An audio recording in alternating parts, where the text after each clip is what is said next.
नमस्कार, आप देख रहे हैं हिमाचल दर्पण लाइव टीवी। मैं हूं आपके साथ ऋतु ठाकुर। सबसे पहले सभी दर्शकों को गणतंत्र दिवस की हार्दिक शुभकामनाएं। जैसा कि आप सभी को मालूम है कि 26 जनवरी को पूरे भारतवर्ष में गणतंत्र दिवस के रूप में मनाया जाता है। लेकिन क्यों मनाया जाता है ये भी शायद सभी लोगों को पता ही होगा, क्योंकि इस दिन 1950 को हमारे देश का संविधान लागू किया गया था। आपको बता दें कि पहली बार गणतंत्र दिवस 26 जनवरी 1950 को मनाया गया था। इस दिन भारत के पहले राष्ट्रपति डॉक्टर राजेंद्र प्रसाद ने 21 तोपों की सलामी के साथ ध्वजारोहण किया था और भारत को पूर्ण गणतंत्र घोषित किया था। तब से हर साल 26 जनवरी को भारत में गणतंत्र दिवस मनाया जाता है और इस साल 26 जनवरी को भारत अपना 73वां गणतंत्र दिवस मना रहा है। 26 जनवरी को गणतंत्र दिवस समारोह पर भारत के राष्ट्रपति द्वारा भारतीय राष्ट्र ध्वज को फहराया जाता है और इसके बाद सामूहिक रूप से खड़े होकर राष्ट्रगान गाया जाता है।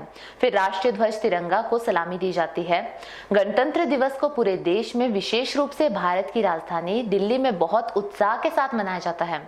इस अवसर के महत्व को चिन्हित करने के लिए हर साल राजपथ पर एक भव्य परेड इंडिया गेट में राष्ट्रपति भवन, राष्ट्रपति के निवास तक राजधानी नई दिल्ली में आयोजित की जाती है। इस भव्य परेड में भारतीय सेना के विभिन्न रेजिमेंट, वायुसेना, नौसेना आदि सभी भाग लेते हैं। इस समारोह में भाग लेने के लिए देश के सभी हिस्सों से राष्ट्रीय कैडेट कोर व विभिन्न विद्यालयों से बच्चे आते हैं। परेड प्रारंभ करते हुए प्रधानमंत्री राजपथ के एक छोर पर इंडिया गेट पर स्थित अमर जवान ज्योति सैनिकों के लिए एक स्मारक पर पुष्पमाला अर्पित करते हैं। इसके बाद शहीद सैनिकों की स्मृति में 2 मिनट मौन रखा जाता है। यह देश की संप्रभुता की रक्षा के लिए लड़े युद्ध व स्वतंत्रता आंदोलन में देश के लिए बलिदान देने वाले शहीदों के बलिदान का एक स्मारक है। इसके बाद प्रधानमंत्री अन्य व्यक्तियों के साथ राजपथ पर स्थित मंच तक आते हैं और राष्ट्रपति बाद में अवसर से मुख्य अतिथि के साथ आते हैं। परेड में विभिन्न राज्यों की प्रदर्शनी भी होती है। प्रदर्शनी में हर राज्य के लोगों की विशेषता, उनके लोकगीत व कला का दृश्य चित्र प्रस्तुत किया जाता है। हर प्रदर्शनी भारत की विविधता व सांस्कृतिक समृद्धि प्रदर्शित करती है। परेड और जुलूस राष्ट्रीय टेलीविजन पर प्रसारित होता है और देश के हर कोने में करोड़ों दर्शकों के द्वारा देखा जाता है। 2014 में भारत के 72वें गणतंत्र दिवस के अवसर पर महाराष्ट्र सरकार के प्रोटोकॉल विभाग ने पहली बार मुंबई के मरीन ड्राइव पर परेड आयोजित की, जैसी हर वर्ष नई दिल्ली में राजपथ में होती है। ये तो बात रही 26 जनवरी पर आयोजित होने वाले कार्यक्रम के बारे में।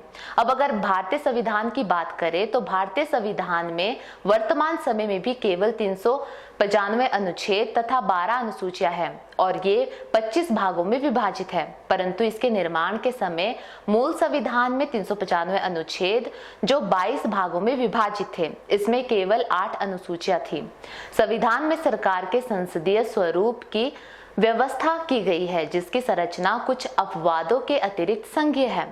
भारत के संविधान की धारा 79 के अनुसार केंद्रीय संसद की परिषद में राष्ट्रपति तथा 2 सदन हैं, जिन्हें राज्यों की परिषद राज्यसभा तथा लोगों का सदन लोकसभा के नाम से जाना जाता है। हमारे देश की आजादी किसी भी एक व्यक्ति के कारण नहीं हुई। हमारे देश की आजादी भगत सिंह, महात्मा गांधी आदि जैसे महान पुरुषों के बलिदान का परिणाम है। देशभक्त अपने देश को गुलामी की जंजीरों से बंधा ना देख सके, अपने देश को आजाद कराने के लिए उन्होंने अपने प्राण तक त्याग दिए।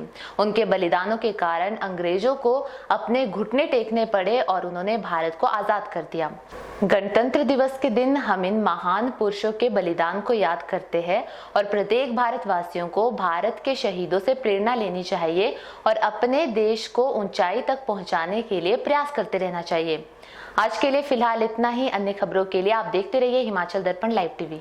जय हिंद, जय भारत।